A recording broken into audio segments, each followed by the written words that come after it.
Whoa, take a pisser on the Visser. Take a wicked pisser on the Visser. We can cut that, but it's pretty funny. In 1996, Scholastic began publishing Animorphs. Over the next 6 years, Katherine Applegate and her husband, Michael Grant, under the pseudonym K.A. Applegate, produced 54 main series books, several spin-offs, and inspired a TV series, graphic novels, and a cult following. We can't tell you where we live. We can't even tell you our last names. But we can tell you our thoughts and feelings on this series, book by book. I'm Miranda. I'm Eddie.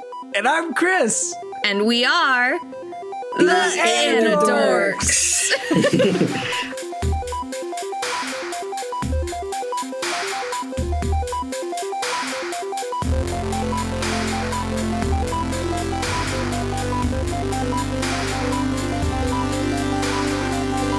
These may be kids' books, but we discuss dark themes and mature content. There may also be some explicit language. Listener discretion is advised.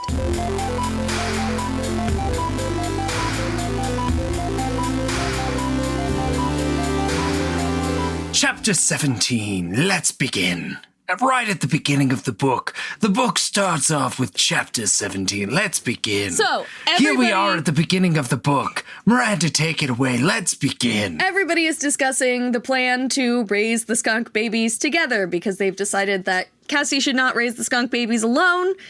Poly co-parenting. It's very hip these days. And Marco makes some are we really doing this? And Rachel, who maybe doesn't think that this is a smart idea, but will defend Cassie to the death, is just giving him all the shit in the world for it.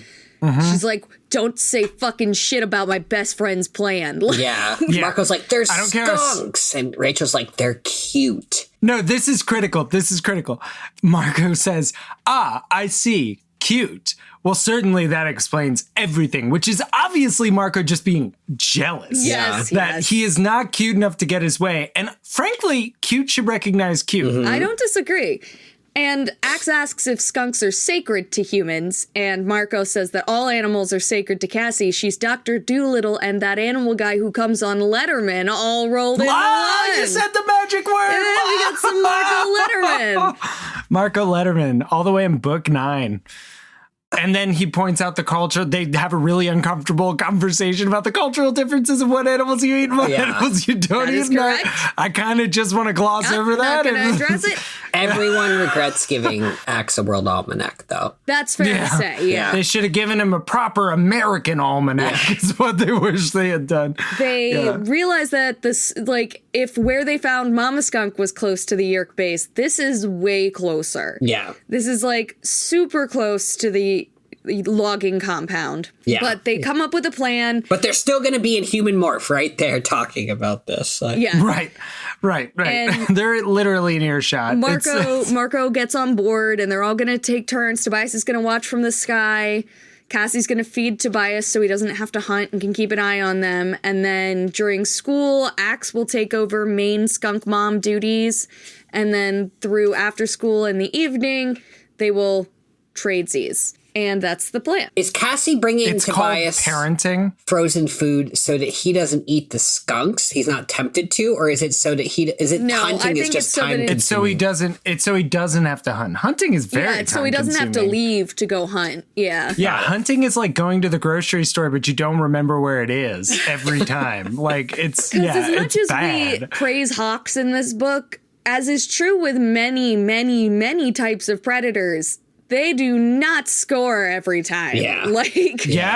So one thing that is very just important is this idea that, or important to me as a Star Trek fan, is that this idea that Axe can read a book and retain all the knowledge from it. Very data. Yes. And I see a lot. I think they're putting a lot of data in Axe. I think it's especially funny because he said there were things from school he couldn't remember. But he also said he didn't care about them, and he cares about wasn't that during the Sarah's Kindness book, though? He probably was playing dumb. But no, even in the Hero's Kindness book, even in Axe's book, he says things like, I was straining for a memory of how a teacher used this equation or something. I think it's whenever Axe might have to explain something about andalites that K.A. Applegate isn't ready to explain about Animorphs. Yes. That's when his memory goes. Yeah. But other than that, he's like Eddie's favorite video game writer, Tim Rogers, who remembers everything. Yeah, okay. That sounds more like Hideo Kojima to me.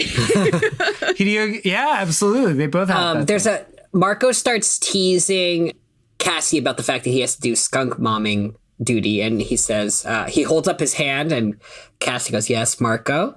And Marco asks, did we get some Save the Skunk t-shirts and bumper stickers? And Cassie's kind of like, oh, I know it's stupid. And Marco gets this bit that I really like, where he says, go ahead and read it. Nah, it's not stupid. Let's see. I'm behind in my homework. My dad thinks I've joined a gang because I'm never around. I don't sleep much because every time I try, I'm suddenly a termite again, and I wake up screaming. I never get to sit around and watch TV, and in my spare time, I have to help figure out how we're going to keep the Yeerks from turning some guy named Farrand into a controller so they can wipe out the forest and hunt down the bird boy and the universe's only almanac reading Andalite. I mean, I knew the middle school years would be tough, but this is a little much. You know, it's funny. It's like he's worried about his dad thinking he's in a gang, and yet he keeps pushing uniforms. Like it's like nothing. Like it's like nothing. Colors, guys, and like some science. Yeah, we should have some sort of thing we can flash that people will know. Yeah, maybe he's the one giving his dad that idea because he keeps trying to color coordinate with everyone. And he does keep leaving the house in strange clothing. Yeah, that's true. It's true. It's true.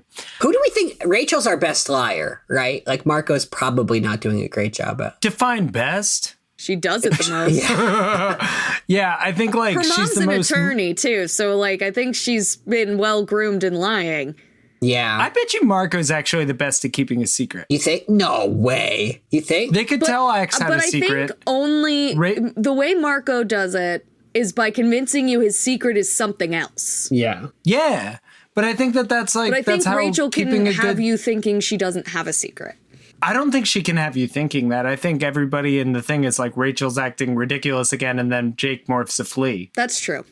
It's not Cass. Maybe none of them are. Jake might be. Maybe Jake is keeping Rachel's secret or Marco's secret about his mom. He is keeping Marco's secret. That's true. But Marco's also keeping Marco's secret about Marco's mom. Yeah, but he has like a personal investment there that might be different than if someone else asked him to keep. I feel like Marco. Yeah, he hasn't even told Cassie as far as we know. Yeah. And Cassie would keep a secret. I do not think Marco is a star journalist. Marco is the chief writer at BigSexyNews.org. He's not. If he reveals information, it's because he wants you to know that information. Okay, next meeting said we'll rank them based on their lying ability. On the lying. Yeah. Yes. Lying power rankings. We'll do our lying power rankings. Yeah. Okay, so we've all agreed to take care of the skunks. It's very cute. Marco has given them the names of the Ramones.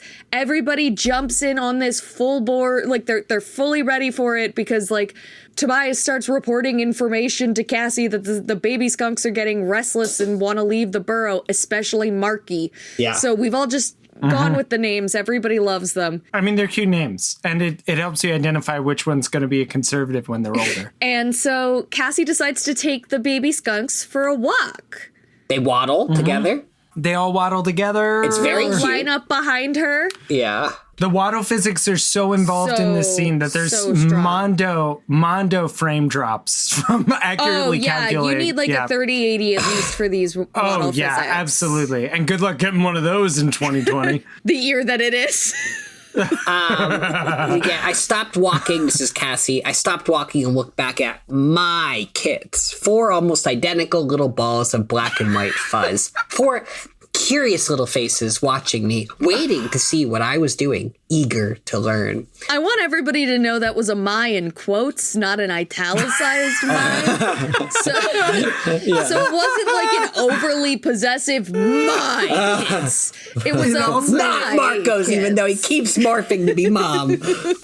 She teaches them to hunt, and we've been talking about that. You know, she realizes that she needs to teach them to eat bugs. And then she hears some sort of crashing sounds through the woods, like not like a wild animal who was trying not to be noticed would make, but like stupid a wild animal, like a wild and crazy guy. Couple of wild and crazy guys. who is that dog that we mentioned earlier that's barking? Yeah, who was that dog that... You mean Chekhov's dog? I forget his name. It would have been really helpful if they'd put him earlier in the book, so I would have been primed to remember that Jake has a dog. No. You guys are messing with me right now. I won't stand for this. Earlier in the book, I read it twice. Earlier in the book, they specifically mention that Homer is not to be let into the barn because he freaks little animals out. That's right. Okay? And that is what we now know canonically as Chekhov's Homer. Okay. Chekhov's Homer. Or Homer's Chekhov. Homer's Chekhov. It depends on if you're feeling more Greek or a little more Russian. Exactly. Yes. So yes, Homer the dog runs up on Cassie the mama skunk as she's teaching her babies how to hunt, and she does what a skunk would do, and a dog doesn't know any better and runs up on her. She defended the crap out of those kids. And she also taught them an important lesson about peeing on people. No. Spraying on people.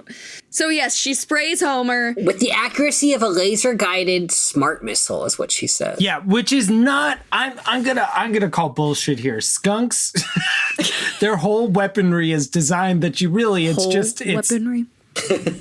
You're going to get us canceled. No, my breastfeeding bit will have already done that. No! Stop! Stop bringing it up. We begged you. Miranda could have cut around it before, but now it has to stay in for legal reasons. So yes, right as she sprays Homer, she realizes that it's probably Homer, and then Jake arrives, and Homer whines like a little baby bitch boy. And... Truly. I don't know why I was so aggressive with that. Poor Homer. No, you're right, though. No, you're right about Homer. Cassie gets a great line as Jake and Marco come up, and Jake is obviously very upset that Homer smells like skunk and says, "I told you not to follow me." And Marco thinks it's hilarious and is like, "Oh, Cassie sprayed Homer. That's amazing." And Cassie says, "I seriously considered pretending to be some other skunk." And I would have gotten away with it, too, if it weren't for those meddling Animorphs. Axe says, "Fascinating. That is possibly the worst thing I have ever smelled." And then he says he thinks it's making him deranged. That's what I wanted and he might have to run away. Yeah. Which is a Chekhov's panic attack. Yes, but... it's Chekhov's Homer to Chekhov's skunk smell. Yeah. Well, Jake shows up. It turns out the reason that they were coming here and Homer tagged along was because Jake was coming to say they found out that Farrand isn't arriving. I keep wanting to say Farrand. I'm like, oh, it's Farrand. Farrand isn't arriving this weekend. He's coming early. He's coming to cast the final vote on the logging in this forest. In fact, he'll be here in about an hour. I feel so bad. 1 hour, which in a book means there's a little clock in the bottom right-hand corner that ticks down. What I was going to say is, I can't believe Jake brought Homer to this. He told him not to come, and then he sends him home off leash. He's like, just walk home. Cassie lives like a mile away. And you know what's going to happen, though, in the real version, in the reality TV version, is Homer gets fucking Dracon beamed and cut in half by the force field in a couple scenes. It would be that Spoiler or alert. hit by those fucking trucks whizzing down the highway we heard about in the fucking skunk scene to begin with. Yeah. And all Homer wants is to be safe. All Homer wants is to be safely buried, as we all know dogs love. Okay, so they have an hour to get ready because Farrand is arriving soon, and which I think they realized because Axe was monitoring the Yeerk logging camp computer, and I guess a memo got sent out that he was going to be here sooner. Just remember that, kids. Never send it in writing. Chapter 19, we begin. The kids are saying, we have an hour to make plans and get ready. This is horrible, horrible planning skills. This explains a lot about the Animorphs' inability to pull off a scheme, a plot, whatever you want to call it. They think they have an hour. And Farrand is arriving at the end of an hour. They do not have an hour to concoct a plan. They have an hour to execute a plan. Yeah. And that means you have left to 10 execute our plan. Execute our plan. Where's everyone else? Playing Spider-Man. But he couldn't be Batman. It couldn't be Batman. His video games suck. Also, playing Spider-Man. Arkham games are pretty good, but Spider-Man games are really fantastic. So yes, they go over the exposition that Farrand is arriving, and thus he is going to witness the logging camp, and he will cast his vote as to whether or not the logs get to remain trees. Anyway, I just want to point out they talk about he's coming to the site. They'll be ready to do an involuntary infestation. They have some slug sitting in a vat right now, just waiting to crawl in the man's ear. And then Axe says they may just try to persuade this human they prefer voluntary infestations. Yeah. How do they pitch the voluntary infestation? What world is he living in? Yeah. Yeah, so we got a slug here, and we'd love to put it in your brain. If you want to climb ranks in government, get this slug. I mean, I think that is it, is like they may have more. So like, it's like how, I don't know if you've been reading these articles, but about how the rich have plans to outlast the apocalypse on the planet. And I think it's like, maybe if you can sell a rich person on being worthy of an escape, they may actually take you up on it. However, this feels like it goes absolutely against the character of Axe. Like it just feels opportunistic. It feels like we need them not to assume this is going to happen. Otherwise they just attack. Well, I mean, I think he's a little bit right though, because like if they didn't prefer voluntary controllers, they'd have no reason not to just storm the planet, hold everybody down, and put Yeerks in their ear. So like he does have a reason to say that, because maybe that's tactics they've used in the past, but like we've seen them be really willing to involuntarily Yeerk people. Yeah. So like, I think it's basically he's about to open his tactics by slapping this man. So. Yeah. Oh man. Well, that's not exactly how he opens. Yeah, we got to cover this in detail. They realize that they're going to keep. So they're like, we need to keep him alive and keep him from being made a controller if he's not already. If he is, who knows what we'll do. And then they realize that they've already started cutting down trees and they're coming in the direction of the baby skunks. Yeah. Uh-huh. If the stakes weren't high enough for you. Yeah. Yeah. And it's almost like they know the baby skunks are. They're like, all right, we got to cut down these trees. Like, it's so silly. I'm pretty sure Fern Gully does this exact same thing. I have this memory of like a childhood movie where like there's an animal curled up and they feel like they were always tearing down rainforest or forests in even in Bambi there's a forest fire. Yeah. With really dramatic music that scared me deeply. They managed to come up with a plan. That's one thing you could call it. Well, so Jake asked for a plan and Cassie goes, well... And then she says, if fehr-AND is the key, we need to grab the key, right? Chances are they'll have to turn the force field off in order to get him into the camp.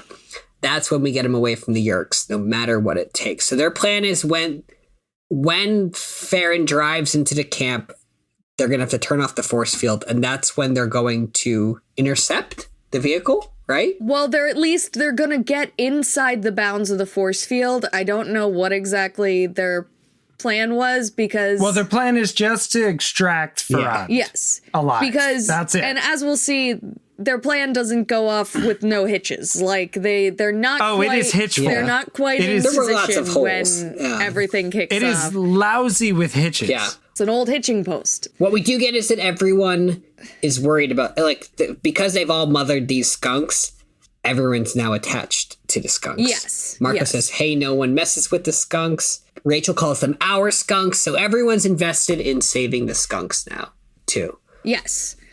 And so chapter 20, they're splitting up. For no particular reason, right? Yeah, it seems arbitrary. Jake sends Cassie and Tobias. Well, makes sense that Tobias would go on the fly up high to see things because part of the mission. But Cassie's and then going it makes sense. It makes sense that Cassie's going because you can't sit out two people in two consecutive challenges. So Jake has to be in this one. Right. So. No, not Jake. No, Jake sat out last challenge because he ran distraction. I see. Yes. Okay. The sit-out bench was distraction. Yes. And Axe ran. That's why Axe had to run in that challenge. Because he sat out the opening mission. Yeah. And it holds up pretty well. I love calling. I think it's canon. Yeah, it does. It really does. Yeah, I think it's canon now. I think they're challenges. So, yes. Tobias and Cassie go flying off. They have a chat, This conversation is pretty lit. Yeah. It's pretty good. They have a chat about why Tobias is the way he is. She wants to apologize for going over the top about eating the skunk kit. And you were just doing what you had to survive. And Tobias is like, I could let you feed me. I like the kill, is kind of what he says. Yeah. But he doesn't say he likes it so much as he says, he's part hawk now, and those are his instincts. And he as a hawk, not just as a human trapped in a hawk, but as a hawk has a right to survive, as much a right as the animals he eats.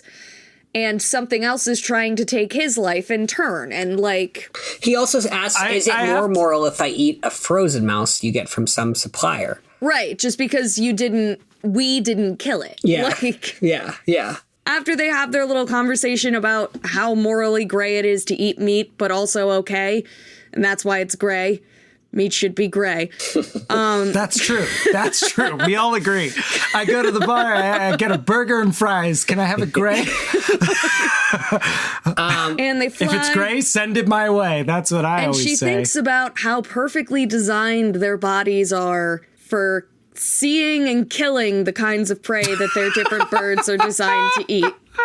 Yes. They are up there looking for Farrand's Jeep that he's arriving to the logging camp are. But she is noticing that her osprey morph is designed to spot fish moving underwater, right?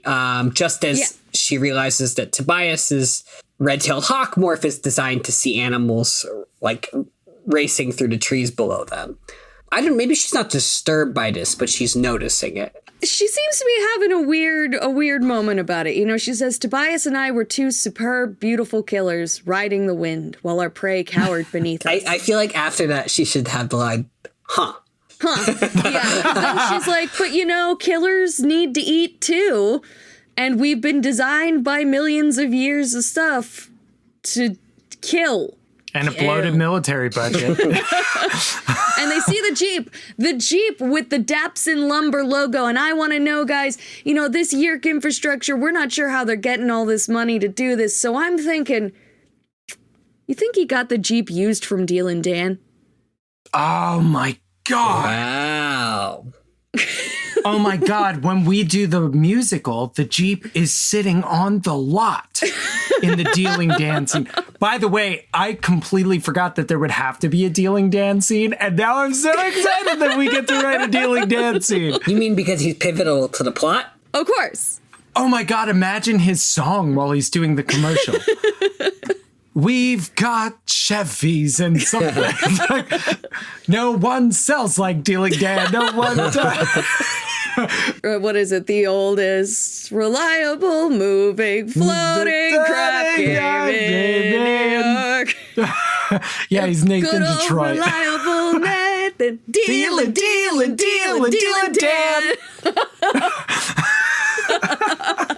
Luck be a hawk tonight. Luck be a hawk tonight. Luck be a Polly tonight. Oh, that's better. Luck if she ever was a Polly to begin with. Luck be a Polly tonight.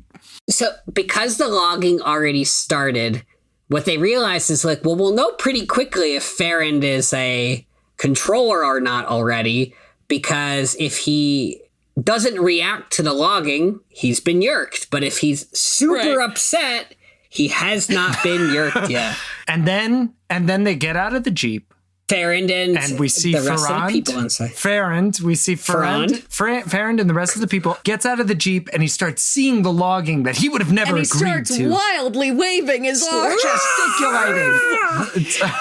There's this moment. He's filibustering. There's this moment in Katamari Damacy in the first game and in Reroll, if you play Reroll, where the dad who's an astronaut of the little kids that you're following the story, they're going to his rocket launch and he comes running out and he goes, "Called off." Called off. It really is that. He's like, "Stop logging. Yeah. Stop logging." Yeah. And then emerging from the building, the headquarters came a man who felt wrong. A chill seemed to emanate from him. And Tobias goes, Him. I only saw him once in a human morph, but it's him. Visser 3. Visser 3, the leader of the Yeerk invasion, the opener of Chapter 21.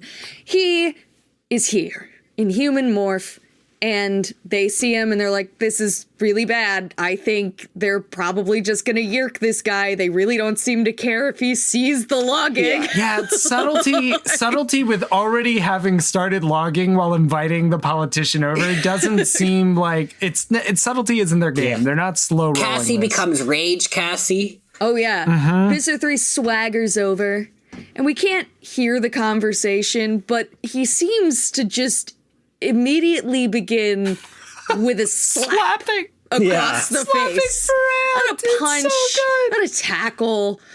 A slap. A masculine slap. I love it. I think it's great, and we don't see enough of this and anymore. I love the commissioner staggered back. He held a hand to his cheek. And I'm like, this man is just in shock. Can we? Yeah. Where I arrived and the CEO slapped me? Where did Visser 3 learn that the slap was like an ultimate form of disrespect? Like, I think soap operas? Is he watching Dynasty? I think he's watching telenovelas. Yeah. Yes. I think there's a chance that it's just that he doesn't know how fingers work, though. On it, maybe it's he like wants it's to like absorb his morph. Daintily. Yes. To acquire, so the fingers have to linger. But you can't acquire while you're in morph. That's can you? true. Yeah, that's a good if point. anyone can, it's Visser 3. It's Visser 3. But the time is now, my friends. We have to attack, and we have to attack Visser 3 before he slaps this poor politician. One to death. slap, right. fine. 2 slaps, no. 2 slaps, too far. 2 slaps, too far, yeah. Too fast, too furious. 2 slaps, too furious. The 2 men who had been driving Farrand jump up and grab him by the arms, and they're like, "We got to do it." And just as they're like, "Where are our friends?" they see a tiger off in the forest, but he's not close enough, so they gotta go. They gotta dive. Too tiger, too late. Yeah, it's really funny. All the too friends, slap, too furious, too tiger, too late. You're always saying that, Miranda. I appreciate that you're always saying that. Yeah, no, it's really like the people who are actually set up to do combat just are not able to get to the battle in time. Yeah. So she and Tobias, Tobias teaches her his ways. His signature move. And they go for the eyes. They go for the eyes, and she does a pretty good job going for the eyes. But Tobias, she gets scalped. Get scalp instead of eyes. I think a small bit of feedback. I think Tobias should have gone for Visser 3. I think Cassie should have taken one of the henchmen, because when Cassie does it, what do we get? Talons biting the scalp. Scalp problems, yeah. Some scarring. Yeah. But when Tobias does it, that guy, from what I'm hearing, he's going to be wearing an eye patch for the rest of his life. Does he eat the eye? Right. I think he cries yee-haw. Yeah. So would you eat the eye? Oh yeah. I think he's gonna wait and he's gonna set it on fire and then he's gonna eat it. Is it like a little deviled egg? Little deviled egg with a little eye. And you hollow it out. There's a little eye in there. You mix up the pupil and the iris, and then you put it back into the middle. Yes. Oh, delicious. And then you let it sit out in the sun because nobody wants a deviled egg when it's 95 degrees outside. I think I'm going a little bit too dramatic. He is snatching the eye with his talons, right? He's not going beak first. Yeah, he just digs the beak in. Yeah. No, but he could toss it up to the mouth and go hop. Oh, yeah, he's definitely tossing it up to the mouth. Yeah. I agree, 100%. Anyway, it doesn't really affect the plot, I guess. Axe also gets to get in here and get his signature move in. Somebody goes to shoot Rachel. Rachel and Marco are in wolf morphs. People are shooting at them with automatic weapons, and Axe runs up and dehands them. To her credit, K.A. Applegate always finds a new way to tell us this. Axe's tail flashed, and the controller no longer had a way to pull a trigger. I feel like she does that line, but it's a little bit different every time. It's not a copy and paste. It's true. It was really like, I feel like everybody got their special move in except for like Rachel. Marco. No, I don't think Rachel got hers in. She did. Rachel and Marco. She's not a bear. You see her in bear morph at the end. Marco's not a gorilla. See, at the very end they are, but we don't get to see any of them. Yeah. But then, in almost like a literary resonance all the way back to, what was it, book 2? They're all birds? Is that They book were 2? all birds in book. And they get shot at by teenagers? Oh, yeah, that's the opening of book 2. In this situation, they're not as swift and evasive. It's not a drunk teenage hunter. Right, with probably a BB gun that shoots rather slowly. Shooting at a bumblebee goal. Yeah, exactly. This is Cassie in true fucking Animorphs form is the only one to suffer the wrath of fucking conventional weapons again. Yeah. And get shot at and hit by literal bullets. And I was thinking this is sort of a true, if not literal, Chekhov's gun. Yes. Because she was shot at in Act 1. In book 4. In Act 1? But even just in this book, in Act 1. And by Act 3, she's been shot. Yes. Which is the actual real literary Chekhov's gun. But in a rule of 3, this is the 3rd time, I think, she's been shot at with a real gun. Once in book 4, once earlier in this book. And then now the 3rd time she's been shot at with a real gun, she has been hit. Yeah, that sounds right. And then she gets hit, she spirals down to the ground, and she's sort of like shrinking away, just like freaking Bilbo at the end of The Hobbit after he gets conked on the head in the big battle. We get kind of like a Twin Peaks moment here with or not Twin Peaks, Blue Velvet, like zooming in on the grass. Yes, very good. Now we're not sure if it actually happened, but she's fading the dark, and she sees an ant marching by carrying a dead bug, and it seems to her that it's the dead, dried out husk of the termite queen that she beheaded. She's like, I know that termite anywhere. Yeah. She wakes up in some sort of terrarium. This is chapter 22. Yeah, she does. No, did you think of the Mitch Hedberg thing? Yeah. Where it's like, you got to poke some holes in the lid because they're damn sure used to air. Exactly. So she wakes up in a large-ish box with air holes poked in it. Can we talk about the box for a moment? What box did they put her in? Did they bring this box? Yeah, I think it's a coffin. I think it's conventional materials though. Like it's not Ramonite or Ramonite or whatever. Is just a regular this it could be cardboard. It's a regular ass box. It's a regular Visser ass 3, box. This is one of his projects. He had this idea. We'll put them in a regular box this time. It was the Ramonite that got us in trouble. So she's still an osprey with a shot through wing. And she's in this box with Farrand. Her new best Farrand. And she says he looks old and there's blood trickling from a shallow cut on his forehead. So I guess he's been knocked unconscious. He got kicked a lot in the last scene, too. We didn't really talk about that. But at some point they throw him on the ground and they kick him. Yeah, they're just kicking this poor old man. It's so not funny. It's He's so had the worst messed up. day. It's like so twisted. He really has. And Visser 3 is yelling. He's still in human morph at this point, and he's yelling at everybody, and he's like, turn on the defenses and keep an eye on that box. And we need either Werner Herzog or was it Julia Childs? Julia Childs. For you and you, keep your eyes on that box. We need someone to... You keep your eyes on that box. Yeah, do Julia Childs. It just Childs. keeps going this frizzle. Do it. It's fine. Anything, that works. Anything, Yeah. no matter how small, tries to get out of there, destroy it. There's an Andalite bandit in that box, and there had better be an Andalite bandit in that box when this is over, or I'll destroy And the you Dufresnes are getting here at 7. You'll have company. He does not learn. He's too committed to his art. He's worried about small things now, so he's like, all the small things. worried about small, So what's happening here is that the Animorphs, who they believe are Andalite bandits, have seized the heavy equipment they've been using to tear down the forest, right? And they've turned it on. Although I was picturing a bear with a minigun. Yeah. Rachel wishes. God She's damn one it. step away. Yeah. But this is a rinse repeat from book 2. So we really are pulling out all the old tricks. Because they're attacking this command center that they were the Animorphs were trying to break into earlier. And so Visser 3 says, well, we'll just have to turn on the force field. That'll stop them from attacking the command center.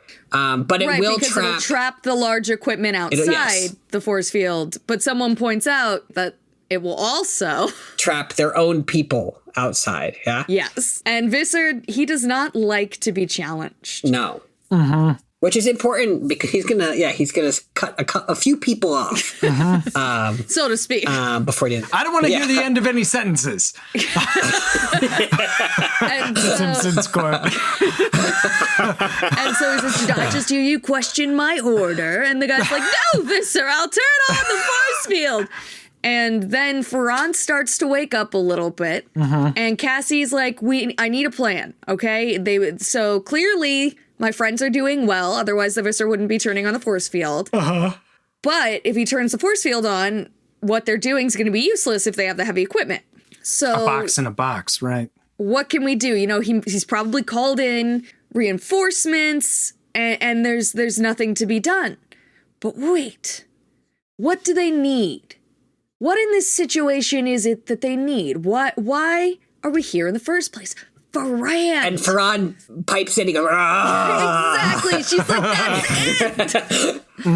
They need Farrand. They need his vote. They can't just keep bumping off councilmen until someone votes for him. So she's like, I've got a great idea. I've got the perfect plan. Jake's going to be so proud. And she takes a deep breath. And she starts to morph out of her shot, bullet hole-ridden osprey body. I like to imagine that when she's like, Jake's going to be so proud, he goes, shut up, Cassie! That's the flashback she gets. In a non-angry, loving way. Yeah. Shut up, Cassie. And so, yes, she's morphing. She morphs back to human and starts to morph something with luxurious black and white fur. Oh, this sounds familiar. And Farrand gets a look at her, and he sees her just for a moment. He opens one eye. Then he's just like, fuck that. And then he's like, I'm still asleep. Please don't shake me. No, don't wake me. Leave me where I am. That's really I'm only creepy. Farrand. Okay. Yours is good too. We have so many pronunciations that we have. So, yes, the Visser 3 is morphed back. We know because he's broadcasting in thought speech now. And she's like, okay, I'm going to thought speak the Visser. I have a plan. And she's like, I got to pretend to be an Andalite. How do Andalites sound? They sound boring as shit. They sound like Ben fucking Stein. Let's do this. Let's do this. And I've got this. She's like, Visser, I'll kill the human. And he's like, the Elemis? Yeah. It's like, close. It's me, Cassie. No, I'm just kidding. But anyway, that really throws a wrench in Visser's plan. So he gets all weapons on the box. Everyone is focused on that box. He's prepared for what he believes to be an Andalite and a dangerous animal morph. Yes. And so they all approach the box. Visser 3 slowly opens it, right? He throws it open, actually. Yes. Quick, suddenly opens it. And he explains to them, now I'm going to open this box. Don't all start shooting. You're standing in a circle. That's true. He basically Remember what happened? Yeah. Remember what happened in Megamorphs? That's a good point. Remember?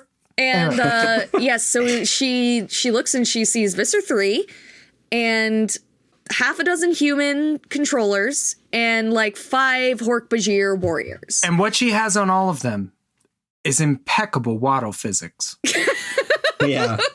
And Visser 3's like, he sees her skunk morph and he goes, this is the best you could do, Andalite scum. Such a terrifying beast you've morphed. Cassie, prepares her? Yep. She cocks her tail. It takes like 20 fucking minutes. She has to like raise her butt up to spray on the Visser. Right. Whoa, take a pisser on the Visser. Take a pisser on the Visser. We can cut that, but it's pretty funny. And so she says a skunk can fire its scent with amazing accuracy up to about 14 feet. The Visser was only 6 feet away. And the Visser orders, kill it. Yeah. But she struck first. And did you know they can fire 5 to 7 shots? So this is literally what's in the book. A skunk can fire its scent in 5 to 7 shots. I fired once and hit the Visser in the face. I fired again and hit the nearest Hork-Bajir on the left. Again and hit 2 human controllers. Again and again. All within about 3 seconds. Everyone starts freaking out, dropping their guns. Oh, it's so smelly. Not shooting. Now, oh, God. Oh, geez. So stinky. So stinky. Apparently, Hork-Bajir have very good sense of smell because they seem to be the most affected by it. They panic and start firing. And this really is like, it really is like, you know, are you guys familiar with the plot of War of the Worlds? So it's like, you know, these aliens are conquering the Earth, and then their big mistake is like breathing our air because like simple pathogens end up killing them. It's like the big mistake here is smelling our air, and it's just how we're going to like. Apparently, Axe body spray is better at taking down Vissers than Axe himself. Like, and Cassie's just very proud of this. She goes, personally, I didn't see what they were so excited about. It didn't smell bad to me. It's giving me everything. It's giving me very Let It Go. The cold never bothered me anyway. You know what I mean? Like, oh, wow. She waddles her way right into chapter 23. Chapter 23. Well, she says they ran. They ran from the horror of my skunk smell, which I thought was so funny. So she comes out on the scene. The force field is still on. We cut to everybody who could have been useful standing on the other side of the force field, right? We have our like motley crew just being like, hey, you all right in there, bud? You all right? It's very like, you know, in the trailers for like Infinity War and stuff, they like did those like long sideways shots of all the heroes lined up ready to fight. Like it's giving that, right? Yes. But also like just kind of scratching their head. And they ask, you know, what happens? I feel like we should review it quick. So the force field was still on. 3 massive tree cutters, diesel engines roaring and billowing smoke were straining against the force field like mad dogs on a leash. Inside the force field, the totally demoralized Yeerk forces. Outside the force field, a bizarre zoo. They love hitting this. A tiger, a grizzly bear, a gorilla, and something no human zoo had ever held, an Andalite. And then around the clearing, a handful of human controllers and Hork-Bajir warriors sat nursing wounds. Some were just lying in the dirt. So everyone's just kind of frozen. There's like, it's a very tense scene. Yeah, something should be happening and nobody knows why it isn't happening. That's the vibe I'm getting from this. Jake asks, he directly thought speaks Cassie and says, what happened? And Cassie says, I sprayed them. They didn't like it. And then it's assumed that Jake somehow manages to smile, a slow smile as a tiger. So he's taken this. Chris, can you identify when did Jake start smiling for this one? Okay, so I sprayed them. He starts smiling at sprayed. The moment he finishes. The moment I spray. Yeah. What happened? And the smile starts. Begins. Enveloping. Yes. It's like when you you prepare an email in advance, like you're going to send it. Well, like, I'll say he can visibly see that something not terrible has happened. So he has reason to start smiling now. Yeah, I think so. Yeah. Yes, so it's assumed that Jake passes it along to Axe because Axe takes up the responsibility of thought speaking with Visser 3. It seems to me that we have a standoff. Don't try to bargain with me, fool. I have forces on the way. Oh, yeah? Check this shit out. I wonder how your blade ship will smell after you spread your newly acquired stench through it.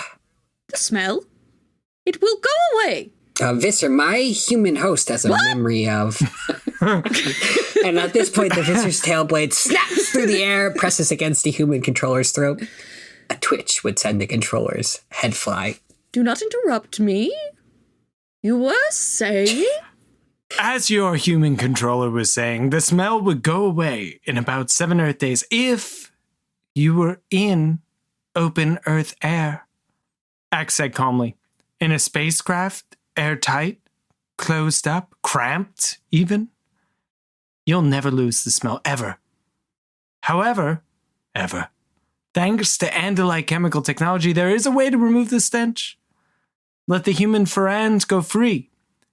He's unconscious and hasn't seen who you are. Let him go. We'll give you the secret to neutralizing the stench. And we'll all walk away. I'll dispose of you myself and light filth. Visser, we both know it's impossible. Jeez, this must be a real issue in the AND-like culture. Visser, we both know how impossible it is to remove a smell once it gets into your spacecraft.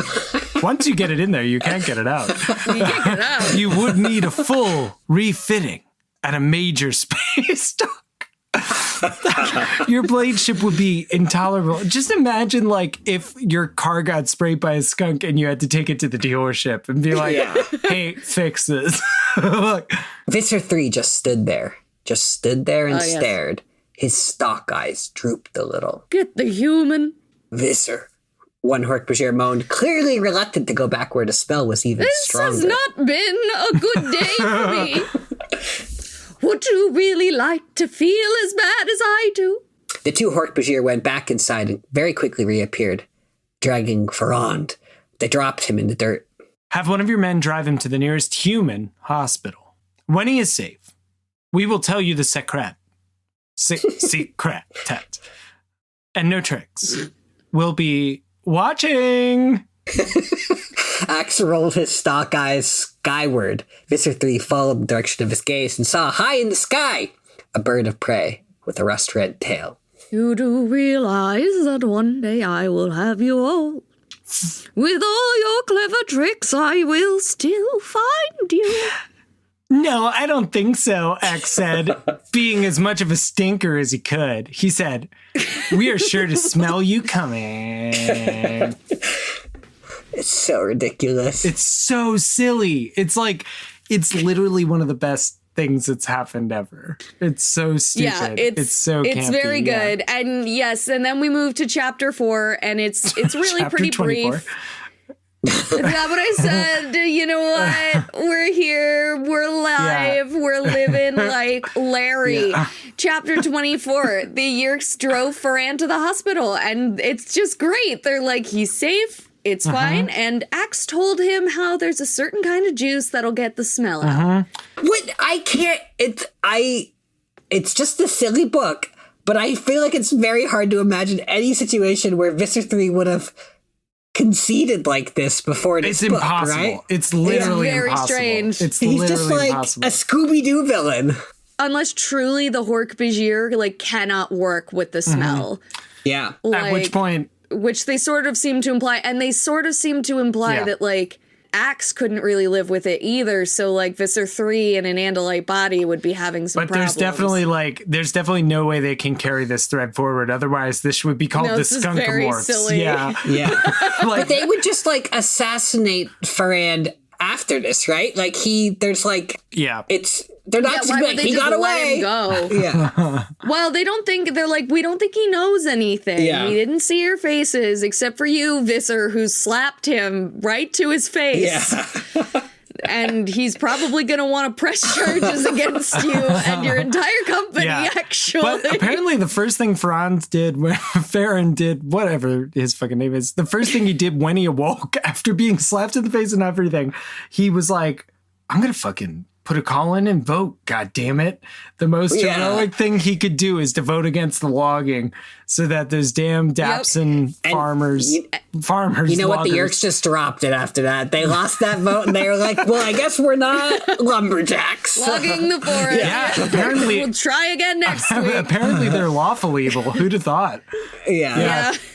And he also apparently claimed that, you know, he thought that even the animals of the forest had risen up to help Farrand, him. like, was having visions or something. Yes. And he thinks, that he saw a giant skunk with the eyes of a human girl. Yeah. How he knew the eyes were human, I don't know. And I don't want to know why he has enough experience to know.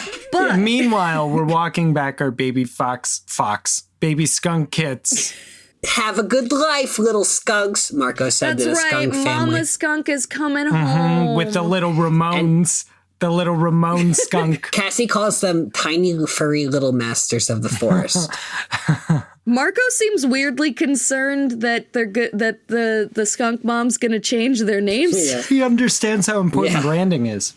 And this is where we get that last conversation where they talk about what it is to be a part or a part of nature. Cassie asks a big question about the whole nature of it, right? 1 minute Tobias is eating a skunk kit, the next he's helping. 1 minute I'm trying to save the skunk kits, the next I'm killing a termite queen and I feel bad about it.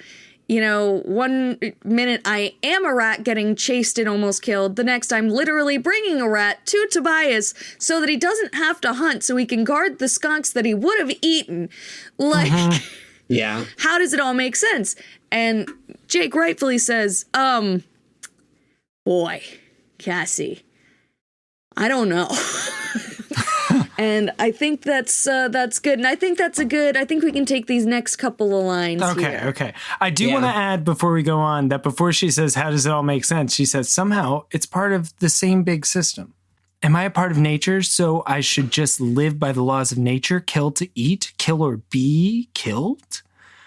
Or am I something different because I'm human? And then they walk in silence while Jake thinks it over. Cassie feels sorry for him because she knows that he'd probably rather be discussing Spider-Man versus Batman with Marco. It's been settled. Yeah. And Jake says, well, I guess you're both.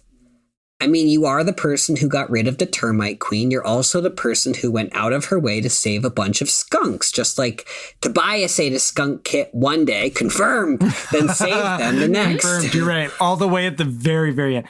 And then Cassie says something really funny here, which I didn't actually know how to hear in my head, which is, that's not much help. That just means humans are kind of in between, still partly wild animals, doing whatever it takes to survive, and partly I don't know what. I just like that she starts up with, it's not much help. Yeah. And Jake says, well, I know one thing. All the animals take care of themselves, but only one animal has the intelligence and the power to help save all the other species. Cassie nodded. You're pretty smart sometimes, Jake. Just sometimes? You're right. You're a total freak of brains. Only one animal can save all the other animals. Only smooth-brained humans can do that. Of course, we have to save ourselves first. Gotta put on your own oxygen mask before you crash the plane, am I right? It's still too complicated. I saw Bird Boy overhead. Hi, Tobias. Hi, Cassie. Just ate a skunk And kit. there was actually a line back in the Cassie Tobias conversation that we didn't really hit. Tobias says something about, like, as any animal, but as a human, your duty is to help your species survive. Mm-hmm. And so just surviving is, like, part of furthering the human species. Yeah. So refusing to do things that need to be done or trying to help another species without prioritizing the humans who are there to help.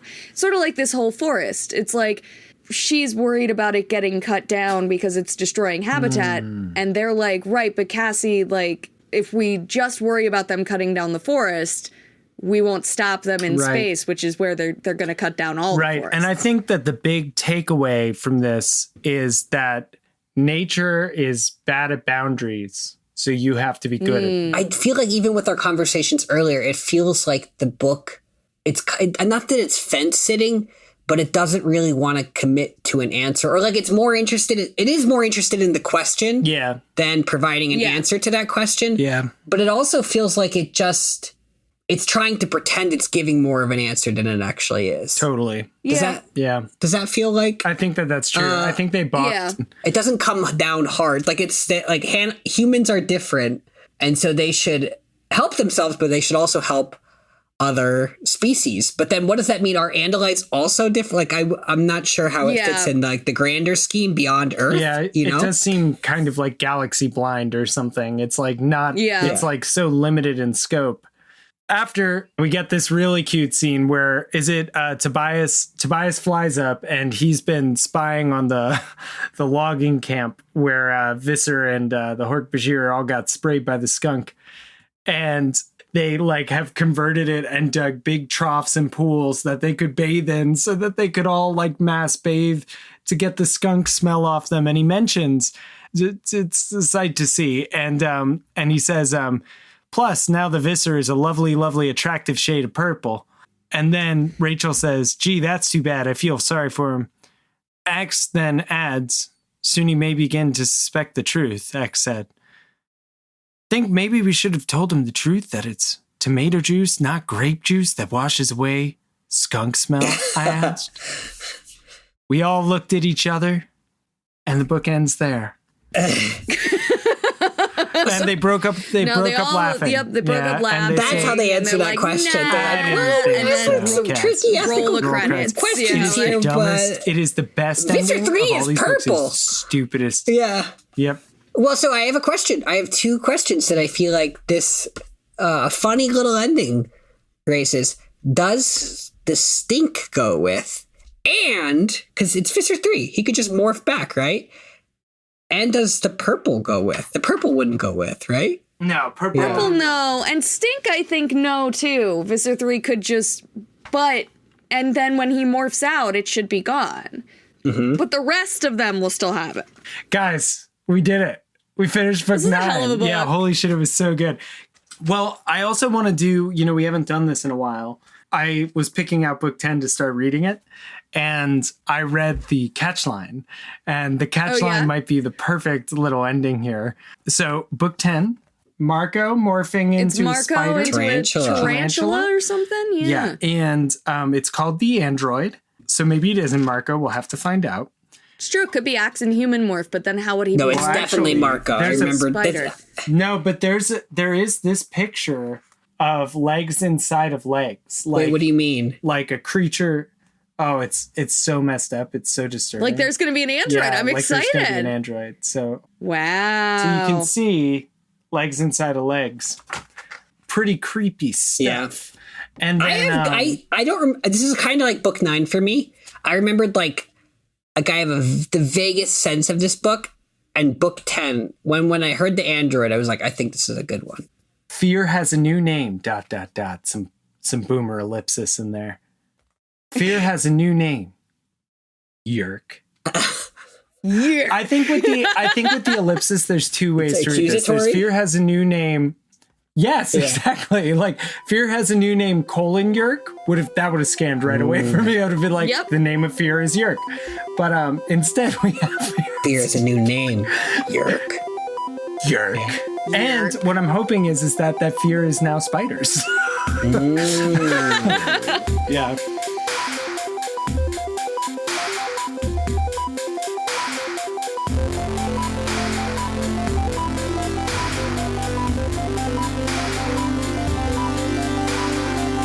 Thanks for listening to Anidorks. We'll be back soon with lots more to say. Until the Andalites return, or at least until next time. See you soon.